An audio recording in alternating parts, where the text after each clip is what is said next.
Su nombre mismo lo dice, a ver. Una gobernación está a la cabeza de él.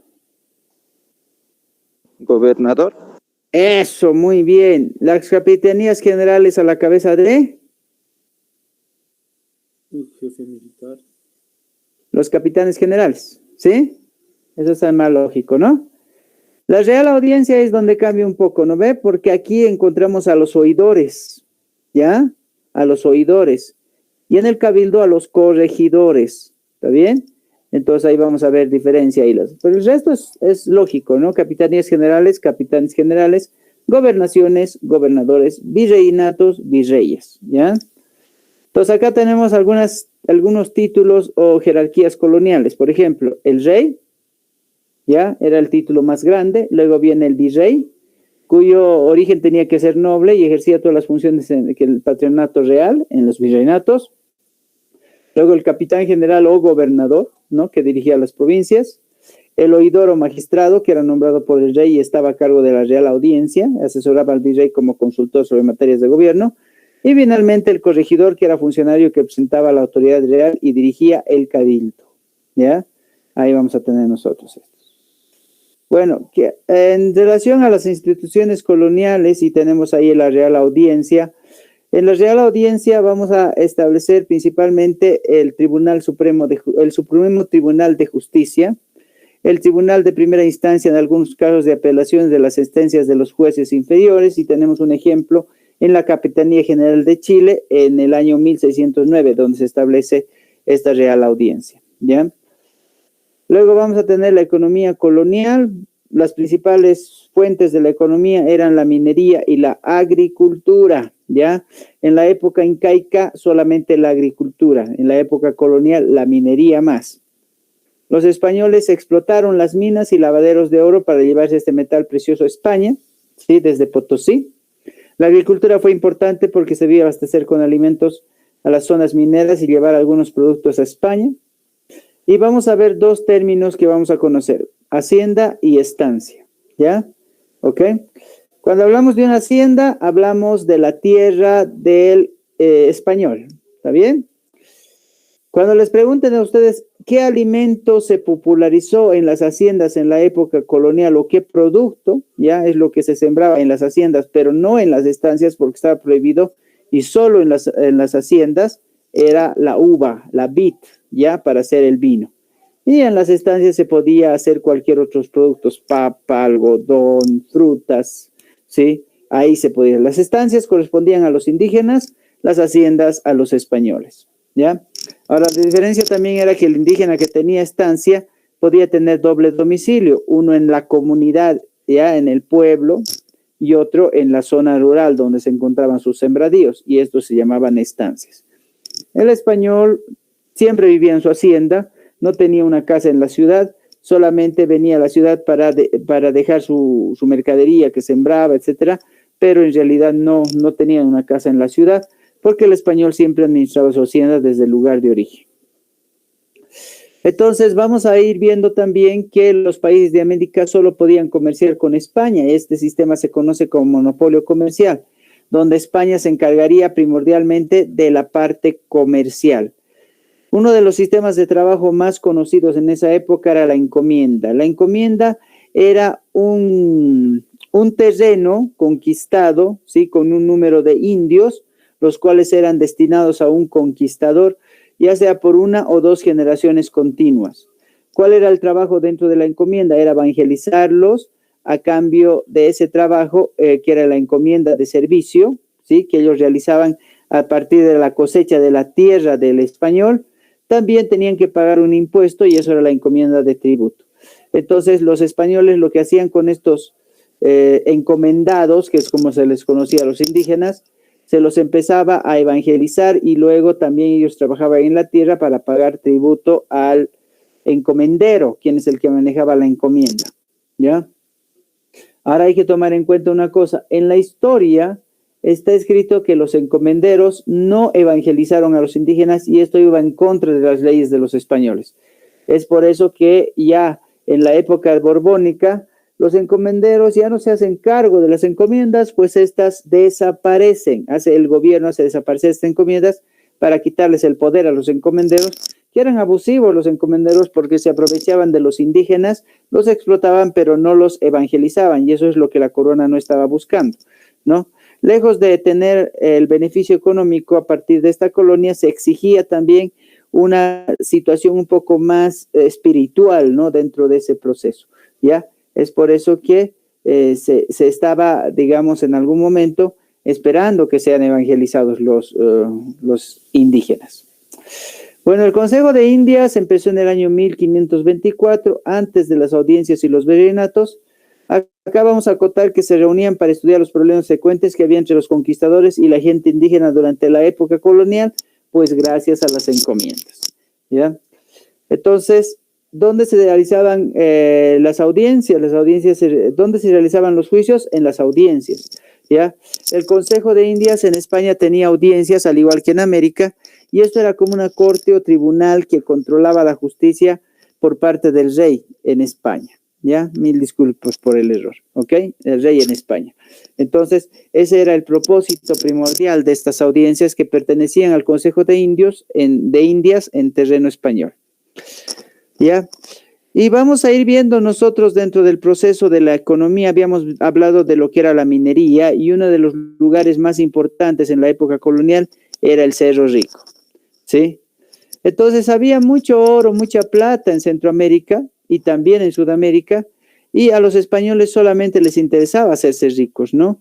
En especial esa fortaleza que los indígenas habían demostrado también, porque los indígenas eran personas muy fuertes para los españoles, por eso los utilizaban en las minas, pero también en algún momento los indígenas entraban en turnos de trabajo, y eso vamos a ver más adelante, donde el indígena tenía que tener una determinada edad para entrar a la mina, ¿sí? En Cuba y otros lugares del Caribe, Centroamérica, se ganaban dinero por negocio del azúcar, el café, perdón por el error, el tabaco que cultivaban allí, ¿sí? Entonces, en ese contexto es lo que se explotaba en este sentido, ¿ya? Aquí estamos con el sistema de encomiendas. Como les decíamos, el encomendero, ¿sí? Tenía un terreno que era donde los indígenas trabajaban para ¿sí? ¿Ya? Los indígenas tenían dos tipos de terrenos en las encomiendas: las pequeñas parcelas, que eran su propiedad, y el terreno del encomendero, que se trabajaba de manera conjunta, ¿ya? Entonces, el encomendero obligaba a los españoles a trabajar, pero solamente con mucha más fuerza en su terreno que en el terreno suyo de los indígenas, ¿no? Entonces, muchas veces los indígenas no les interesaba ya estar en la encomienda, entonces pedían a su traspaso al trabajo a las minas, ¿no? Entonces, el encomendero no podía negar eso porque el trabajo de las minas era una norma legal en España, ¿ya? Entonces, en la encomienda, un indio trabajaba para un criollo y estaba protegido por él, pero no recibía dinero, ¿sí?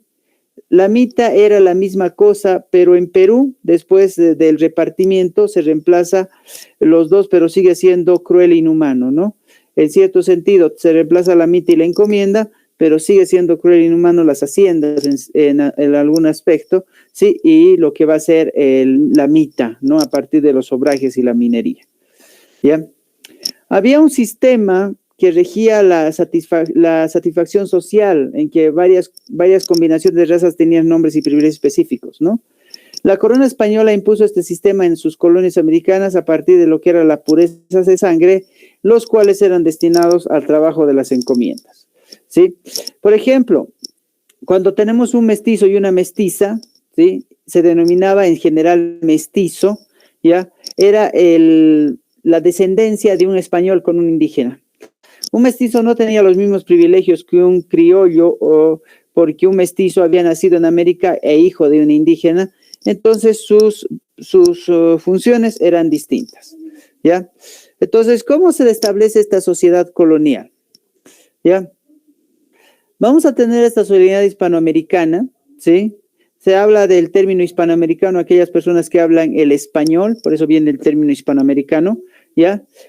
Tanto la colonia chilena como las diferentes colonias, tenemos un ejemplo de la colonia chilena, se conformó sobre una base de la interacción en el mundo indígena y el mundo español, ¿sí?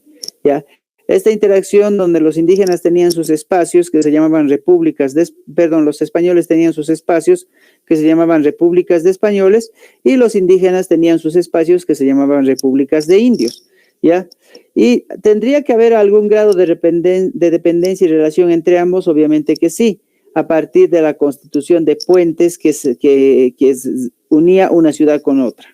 La diferencia entre una república de indios a una república de españoles es que la República Española estaba estructurada en forma de damero, vale decir, en forma de tablero de ajedrez.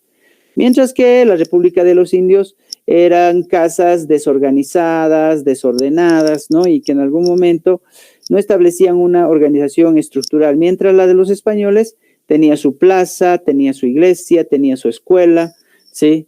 Tenía sus casas bien establecidas, casas residenciales, y en algún momento eso iba generando una especie de diferencia social.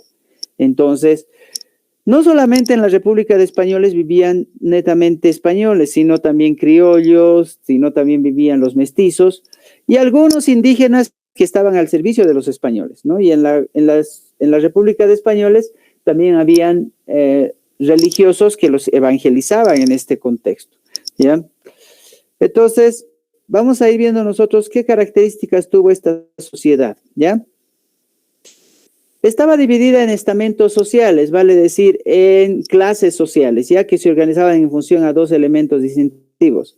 Primero, la posición de riqueza por ser de clase alta, y luego la raza. Y vamos a encontrar una diferencia entre raza y casta, ¿ya? Cuando hablamos de raza, hablamos de sangre pura. Y en la época colonial tenemos la raza española, la raza criolla, la raza indígena y la raza negra, ¿ya? Y cuando hablamos de casta es la combinación de razas y tenemos la casta mestiza, la casta de mulatos, la casta de mulatos, la casta de zambos, ¿sí?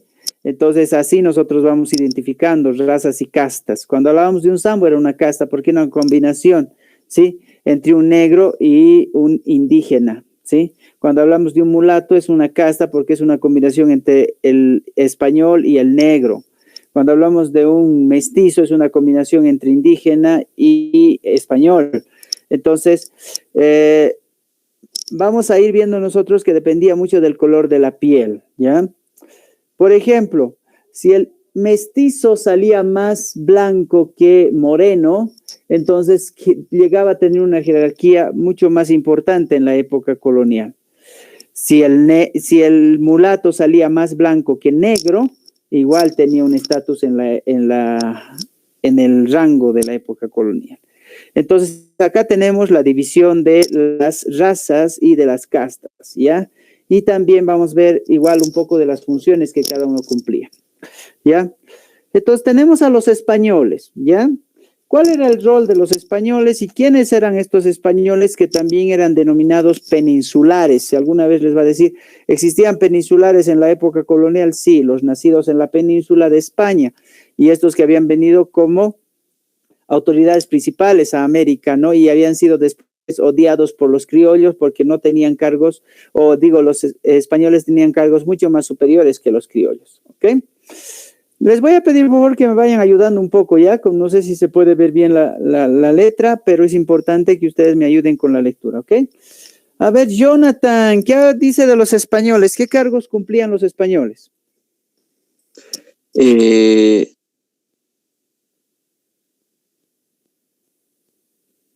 Reyes, gobernadores, presidentes y oidores de audiencia. No se ve bien la letra, dicen. Ok, gracias. Muy bien. Sí, debe ser un poco complicado. Ok, entonces tenemos a los virreyes, gobernadores, presidentes y oidores de audiencias. Ese es el cargo más importante. En la parte eclesiástica son arzobispos, obispos, curas de parroquias importantes en las ciudades y superiores de comunidades religiosas. También eran funcionarios y comerciantes de la corona, solo de la corona, ¿sí? Ellos no trabajaban, ellos llevaban el comercio hasta España, ya ellos se dedicaban a eso. Tenemos a los criollos que van a ser los encomenderos y los hacendados. Y a un encomendero es una persona que tiene varios indígenas a su cargo, y un hacendado es el que tiene solamente un terreno pequeño con pocos indígenas llamados yanaconas que trabajaban para este hacendado a su cargo, ¿ya? Ellos tenían acceso en los cabildos, podían ingresar a las comunidades religiosas y estar frente en las parroquias como curas, ¿ya? Los mestizos, los mulatos y los zambos eran una casta.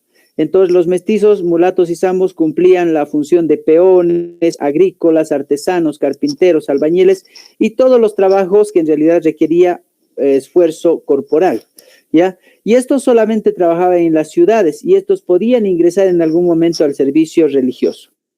Bueno, los indios ya los conocemos, llamados encomendados por los españoles, porque en cierto sentido estaban dentro de las encomiendas. Y acá tenemos también que los indios también eran ordenados por los criollos, no que eran hijos de los españoles, ¿ya? Muchos de los indios tenían que trabajar en las minas o en las haciendas, ¿ya? Y bueno, tenemos a los negros, ¿no? Que eran esclavos y trabajaban en minas y plantaciones, ya especialmente en la parte de los yungas. Acá tenemos algo mucho más específico, ya, para que podamos entender mejor, ¿ya? ¿Ok? Cuando hablamos de raza, ya les he dicho, necesitamos hablar de una sangre pura, y en este caso, cuando hablamos de los españoles o los peninsulares, como les decíamos, ¿sí? A estos se les denominaba vascos, se les denominaba castellanos, se les denominaba gallegos, ¿ya? ¿Ok? ¿Cuál era la situación política de estos? Tenían altos cargos administrativos, como ser virreyes, gobernadores, ¿sí? ¿Ya? Sus cargos administrativos respondían mucho a la confianza directa del rey, porque, claro, obviamente el virrey trabajaba directamente con el rey, ¿ya? Cuando hablamos del oficio que tenían estos españoles, estos peninsulares, bueno, eran normalmente de familias aristocráticas porque tenían un linaje, ¿sí?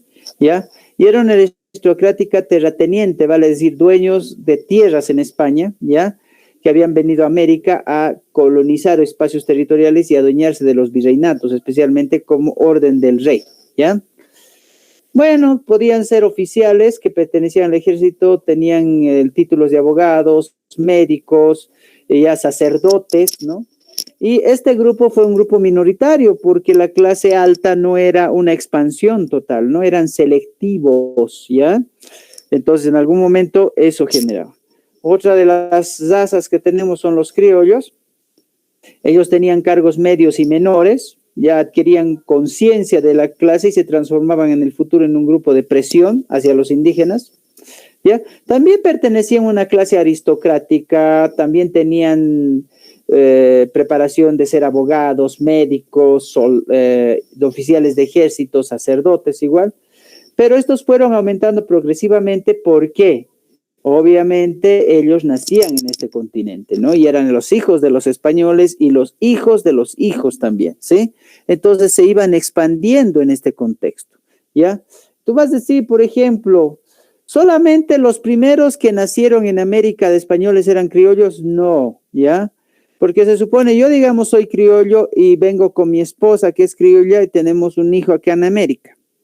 Mi hijo de América va a conocer a otro hijo de otra familia española, también ambos son criollos, van a tener otros descendientes acá y sus hijos igual van a ser criollos, ¿sí? Por eso el concepto es hijos de españoles nacidos en América, ¿ya? No siempre no siempre sus padres tenían que venir desde España, sino sus padres podían haber nacido en América, pero haber sido de sangre española, ¿ya? Luego tenemos a los mestizos, no tenían ninguna importancia política porque no ocupaban ningún cargo.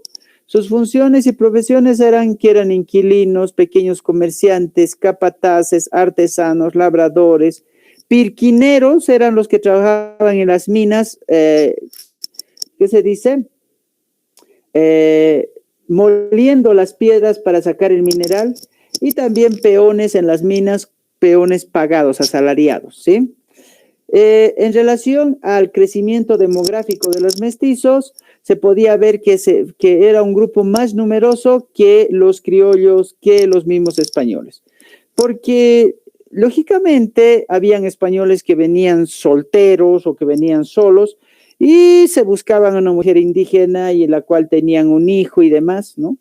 Entonces, ese contexto expresaba de que no solamente era un indígena el que hacía, un español el que hacía esto, sino muchos de ellos. Y es por eso que tenían muchos hijos, ¿no? Y eso se iba expandiendo la comunidad mestiza. Bueno, los indígenas ya los conocemos muy bien. Ellos tampoco tenían ninguna autoridad dentro del gobierno español. Sus oficios eran labradores, inquilinos, porque pagaban algún alquiler en los campamentos, en las minas, ¿sí? También servían de servicio doméstico como yanaconas en las haciendas, y algunos pocos servían en encomiendas, ¿no? Dentro de las encomiendas. Lejos del encomendero de tener indígenas a su servicio, también había indígenas forasteros que iban de paso y podían trabajar en las encomiendas por un determinado tiempo. Muchas veces las enfermedades, ¿sí? Como ser la viruela, el sarampión, la varicela, ¿ya? Hicieron que se termine la población indígena, ¿ya? A veces el trabajo obligatorio porque tenían que entrar a las minas, ¿ya? A trabajar muy jóvenes y a veces no pasaban de los 20, 25 años y fallecían por el mal de mina o la tuberculosis. O las guerras que en algún momento los españoles al conquistarlo los mataban. Eso es lo que empezó a disminuir su número de los indígenas, ¿no? Pero no redujo a un número muy bajo, no, sino el número de indígenas redujo, pero no era una población muy baja la que redujo, ¿sí? ¿Ya? Aún así eran mucho más que los mestizos, ¿ya? En el caso de los negros, los esclavos, como tampoco eran autoridades dentro de la colonia, la única función que ellos realizaban era de servicio doméstico, en menor medida como capataces de haciendas, en los algodonales, en los yungas. Había escasa presencia de este grupo de negros, ¿no? ¿Ya? Pero hay que tomar en cuenta que cuando hablamos de los negros, ellos son traídos de África, ¿no? Y por eso hoy en día se les conoce como afrobolivianos, ¿ya? Pero como son traídos de África, los negros en algún momento son comerciados en las plazas principales de La Paz, de Potosí, de Sucre, ¿ya? Los españoles a un principio los trajeron a los negros para trabajar en las minas porque la mano de obra indígena en ese tiempo, en inicios de conquista, no había suficiente, ya que la mano de obra indígena estaba rebelada contra el sistema español.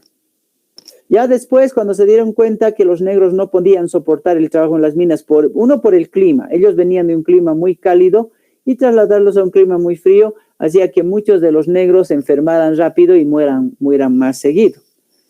Otro porque en cierto sentido los negros no identificaban lo que era mineral porque nunca habían visto el oro en su vida, a excepción de los españoles que ya conocían, y los indígenas obviamente que sí conocían porque ellos siempre habían usado el oro para hacer sus dioses, sus ídolos y ese contexto. Entonces, por esa misma razón los negros no eran serviciales en las minas, entonces los tuvieron que mandar a las haciendas y contratarlos como servicio doméstico a las negras en las casas grandes. ¿Ya?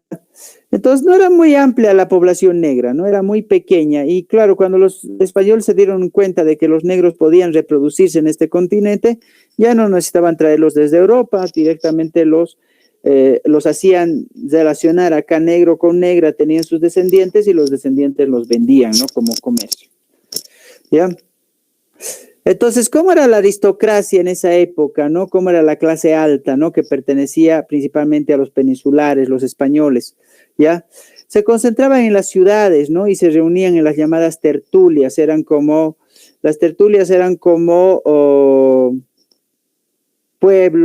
como fiestas, ¿ya? Que ellos realizaban. Y los mestizos realizaban fiesta de pueblo, ¿no? Y algunos indígenas realizaban, pues, fiestas en las llamadas chinganas, que eran como comunidades, ¿sí? Que vamos a ver nosotros, ¿ya? Entonces, vamos a ver cómo estaba distribuido el virreinato del Perú y qué países contenía esto, ¿ya? Ok, tenemos a Perú, a Colombia, a Panamá, Ecuador, Bolivia, Chile, Argentina, Paraguay y parte de Brasil, que más o menos era por acá, ¿ya? ¿Sí? Por aquí, ya por la parte de la Amazonía, ¿ya? Entonces, en ese sentido vamos a ver nosotros ese desarrollo, ¿ya? Entonces, ¿cómo era el comercio en esa época, no? Los productos venían desde España hacia América, ¿sí? se concentraban en la casa de contratación para ser distribuidos a todo el continente, ¿no? Por la parte de Sudamérica, que es lo que nos interesa a nosotros, es por la parte del Perú, ¿ya? Que es lo que llegaba este comercio hacia mí. ¿Qué es lo que ellos traían? Porcelana, joyas, perfumes, telas, ¿no? Que traían desde Europa hacia América para, sobre todo, la clase alta, ¿ya? Dentro de ese contexto, ¿está bien? Ok, vamos a hacer un paréntesis y vamos haciendo preguntas, ¿ya? Para ver qué es lo que hemos captado. ¿Perfecto? A ver, ¿alguien me puede decir los grupos o cómo estaba conformado la clase social en la época colonial?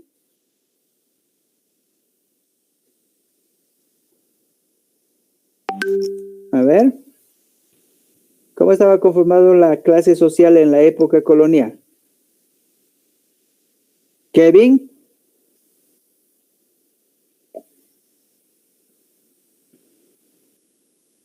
¿Cómo es, chicos? Ya pues participen. A ver. Alain, Danner, Pablo, Taylor. ¿Cómo estaba conformada la clase social en la época colonial? A ver.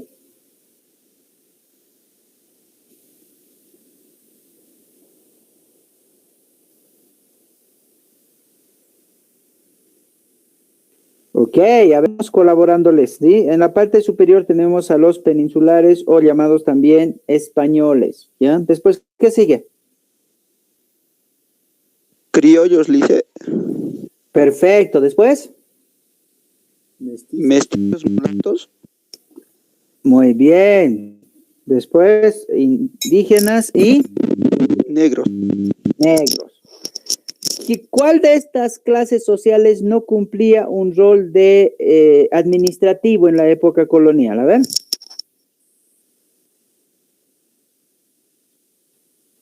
¿Quiénes no cumplían un rol administrativo? ¿Quiénes no cumplían el cargo de gobernador, de virrey? ¿Quiénes? Los mestizos. Eso. ¿Qué más? Indios. Eso, los indígenas, los negros. ¿Y qué más?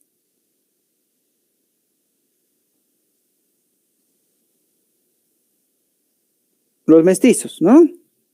¿Sí?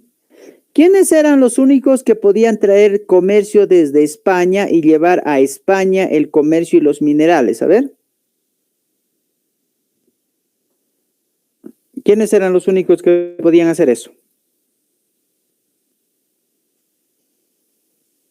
¿Cómo es? Los demás, a ver qué dicen.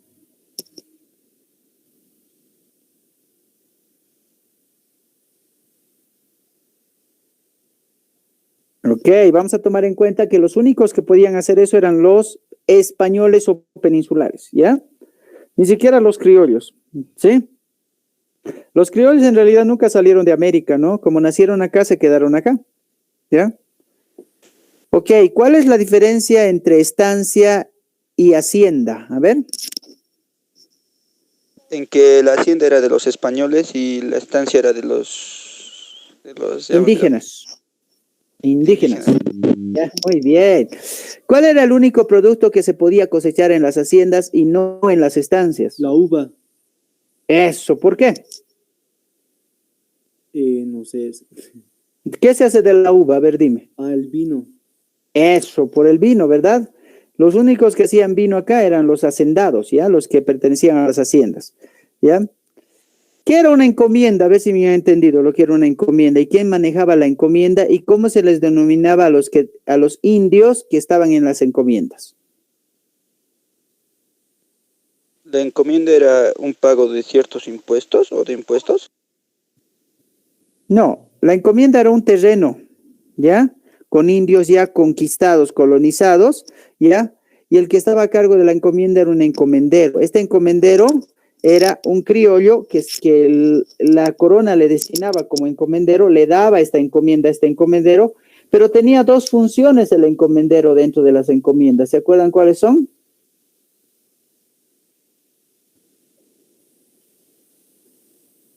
¿Cuáles son esas dos funciones de los encomenderos?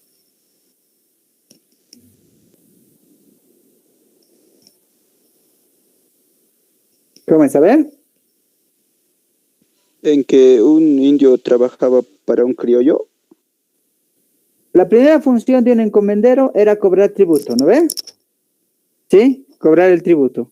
Segunda función, evangelizar, ¿no? Y de la cual ellos no habían cumplido la segunda función, y esto es lo que había molestado a la corona española. Por eso decía que ya en la época de los Borbones los encomenderos fueron a desaparecer porque los españoles eliminaron la encomienda, ¿sí? El rey eliminó la encomienda porque los encomenderos no cumplieron con su función, que era evangelizar, ¿sí?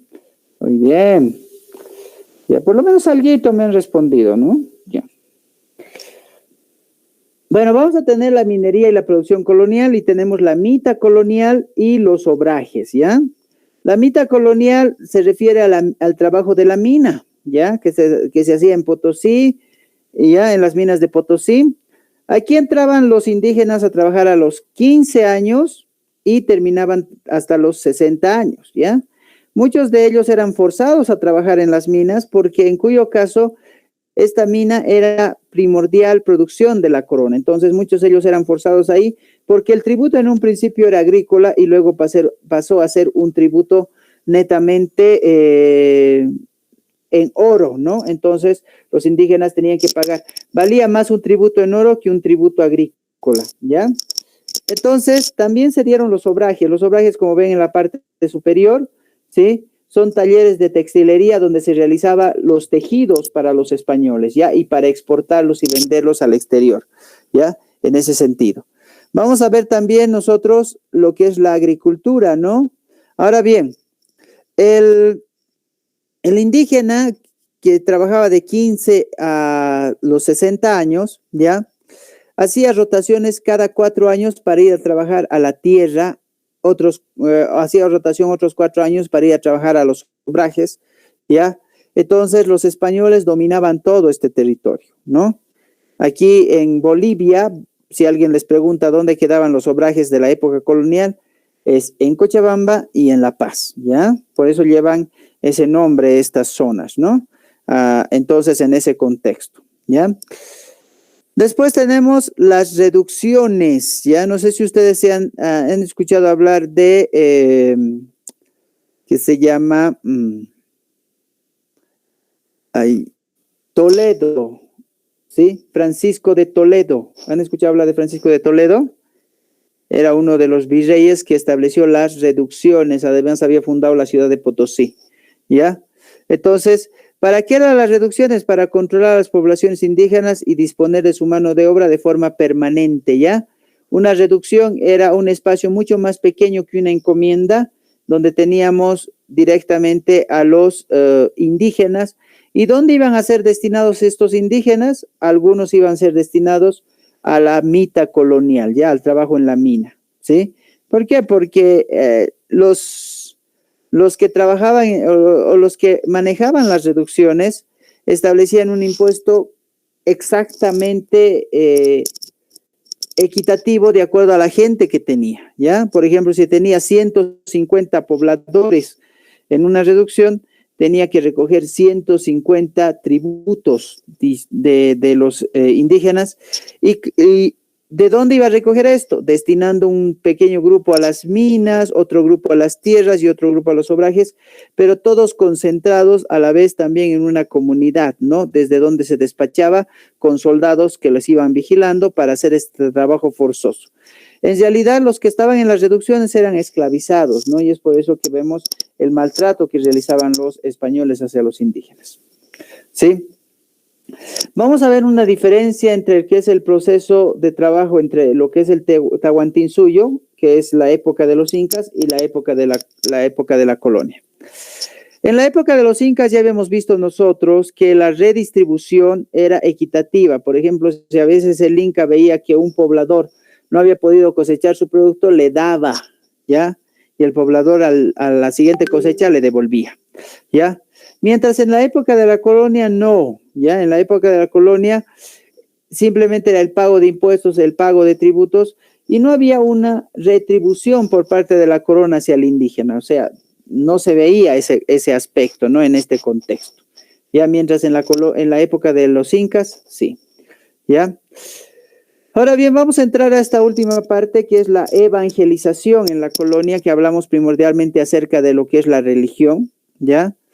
Y acá vamos a tener principalmente cuál es el objetivo de la evangelización.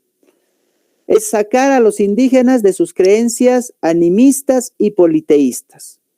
¿Por qué decimos animistas? Porque en cierto sentido se les daba vida, ¿sí? Se les daba vida, los indígenas daban vida a todos los entornos naturales, el río, las montañas, los lagos, etcétera, ¿no? Entonces, los españoles creían que esa religión que tenían los indígenas era una religión pagana. ¿Por qué? Porque les daban ofrendas a los dioses, ¿sí? Inclusive cuando enterraban un soberano, un inca o cualquiera que pertenecía a una clase noble incaica, lo enterraban, ¿sí? En los chulpares y efectivamente le ponían detalles, yo qué sé, cosas que la comunidad pagaba para que el indígena pague su entrada al cielo, ¿sí? En ese contexto, ¿ya? Entonces, vamos a tener dos personajes muy importantes en la época de la colonia que empezaron con la evangelización, que es el arzobispo Jerónimo de Loaiza y Toribio de Mogrovejo, sí, que se denominó santo después, ¿no? ¿Ya? Entonces, estos llegaron a la colonia y fueron los primeros en cimentar la teoría de que los indígenas deberían renunciar a su religión, ¿ya? ¿Qué es lo que se quería lograr? Primero, abandonar toda creencia contraria al catolicismo. Por ejemplo, el culto a la tierra, el culto a las momias, la lectura de la hoja de coca, son cosas que no tienen nada que ver con la religión católica. Entonces, efectivamente, esto es como que de repente en contra de la fe, ¿ya? Después, destruir las huacas y en su lugar construir las iglesias, ¿ya? Entonces, las huacas estaban justamente ubicadas en los cerros. ¿Qué era una huaca? Una huaca es un centro ceremonial de los incas o también de los indígenas, porque eso también lo practicaban los tihuanacotas, las huacas, ¿sí? Que eran lugares ceremoniales, ¿ya? Que se establecían en algún momento dentro de en lugares altos, en cerros. Ya el indígena empezaba a alabar a sus dioses dentro de estas huacas, ¿no? Con ofrendas. Dentro de una huaca tú podías encontrar platería, figuras de dioses, vaciados en oro y todo ese contexto, ¿ya? Entonces, al destruir la huaca, ellos construyen la iglesia creyendo que el indígena podía estar dentro de las iglesias, pero se equivocaron porque el indígena no le gustaba ese tipo de representación que ellos mostraban en relación a las iglesias, ¿ya? Entonces, ¿cómo es que los españoles querían evangelizar, ¿ya? A partir de lo que es el catecismo. El catecismo es un libro donde te dan las penitencias, cómo hacer tus rezos y todo ese proceso, lo que te da la iglesia, ¿sí? Entonces, a partir de eso querían evangelizar a los indígenas, traduciendo estos catecismos en quechua y aymara, que eran los idiomas más oficiales de ese tiempo, ¿ya? Y aparte de eso, también los sacerdotes tenían que aprender quechua y aymara para poder evangelizar a los indígenas. Entonces, eso generaba un mejor control del proceso del catolicismo. Acá nosotros tenemos la organización de la iglesia en el tiempo de la colonia y en la parte superior tenemos al arzobispado, luego a los obispos y luego a las parroquias, ¿ya? Las parroquias. En realidad las parroquias, el nombre parroquia era designado solo para los españoles, ¿ya?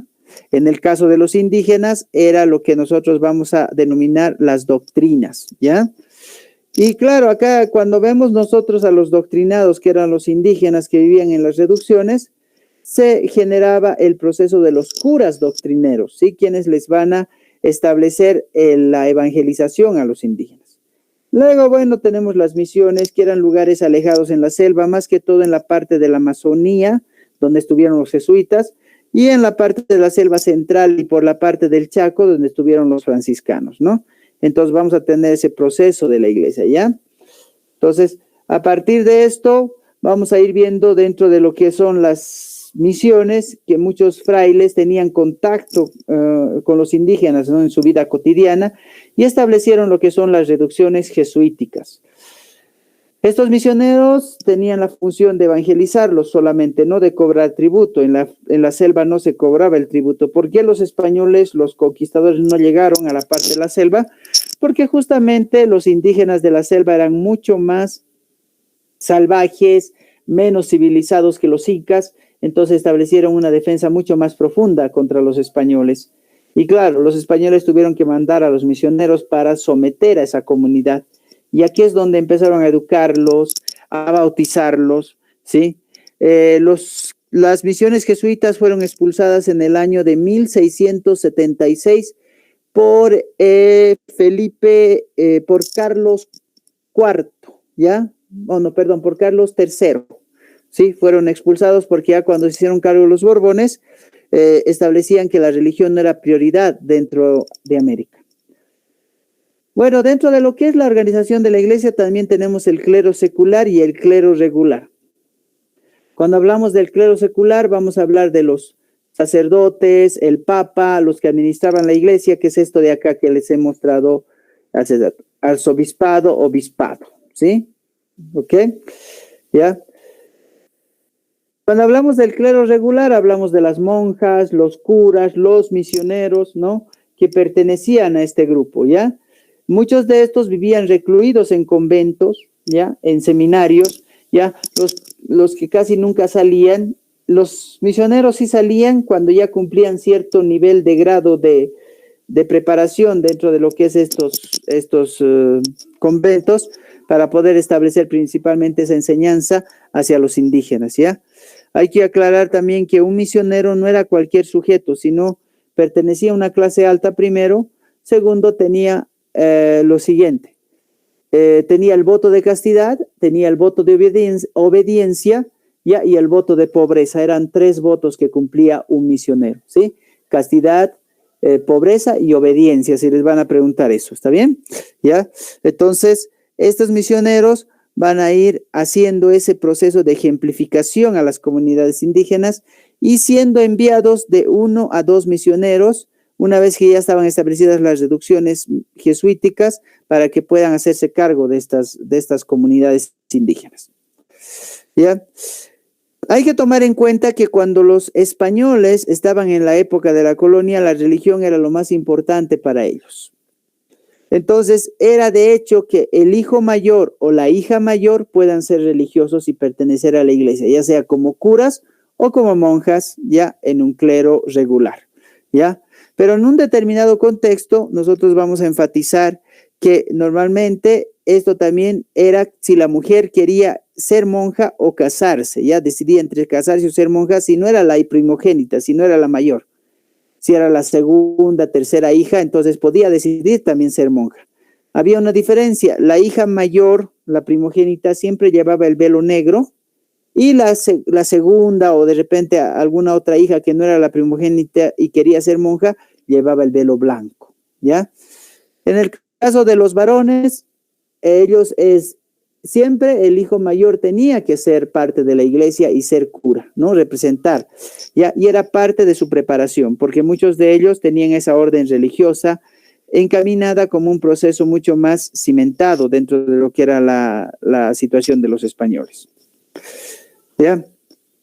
Cuando los españoles se dieron cuenta que los indígenas tenían sus dioses y estos eran politeístas porque adoraban a una infinidad de dioses y supuestamente los indígenas eran paganos porque tenían que ofrecer algún rito religioso a sus dioses, ahí es cuando los españoles crearon una campaña y esta se llamó la extirpación de idolatrías.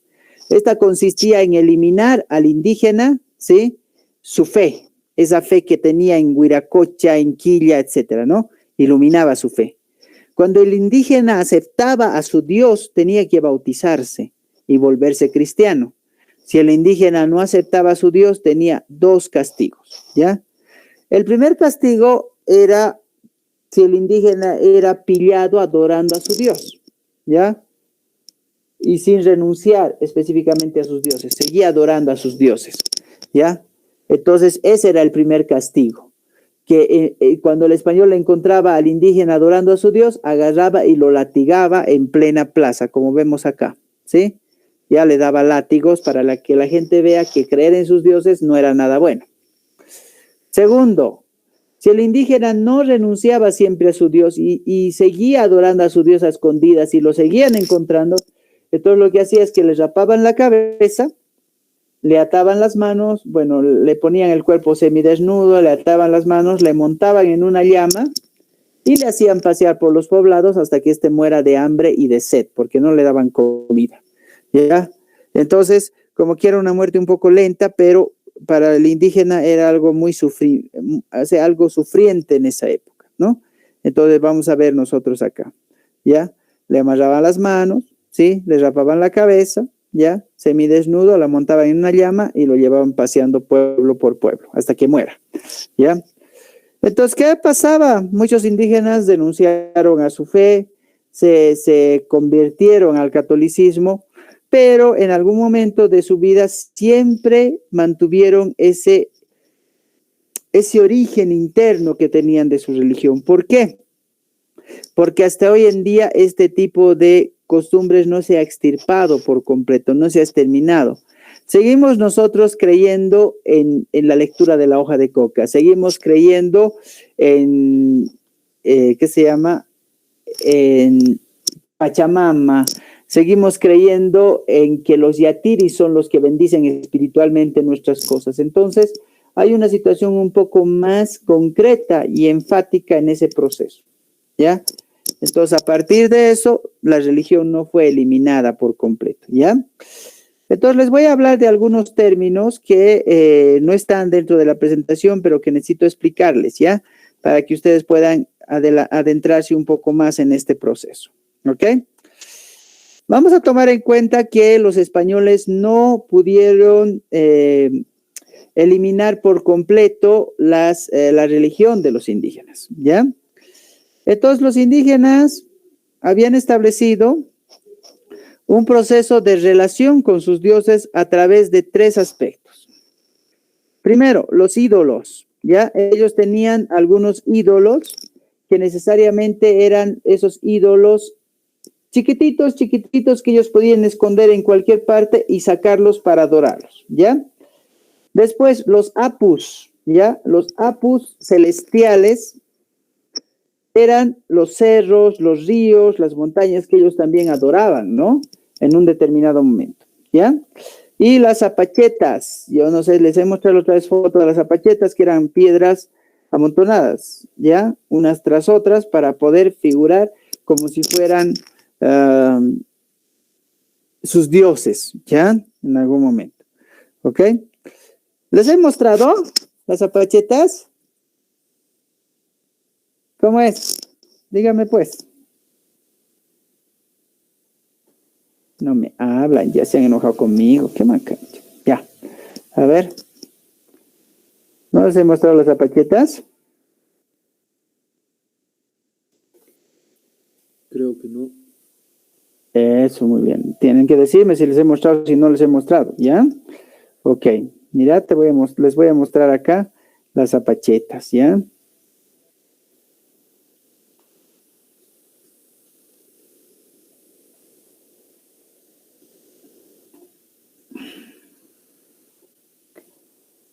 Como pueden ver, son piedras apiladas, piedras juntadas. Estas son las zapachetas de los incas que los españoles veían en cualquier lado y no les parecía algo como un dios, digamos, pero para los indígenas sí, ¿no? Estas zapachetas ya establecían eso, ¿sí? Como pueden ver acá tenemos uno, ¿sí?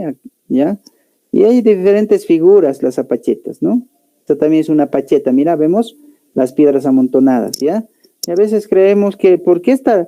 No sé si alguna vez ustedes han visto esto, ¿no? Así como un montón de piedra, pero ¿por qué está ahí, no? Es que tal vez, ¿no? En algún momento los indígenas tienen sus formas de adorar a sus dioses y por esa razón se establece de esa forma, ¿ya? Esos son, ¿ok? Ahora sí les he mostrado. Muy bien.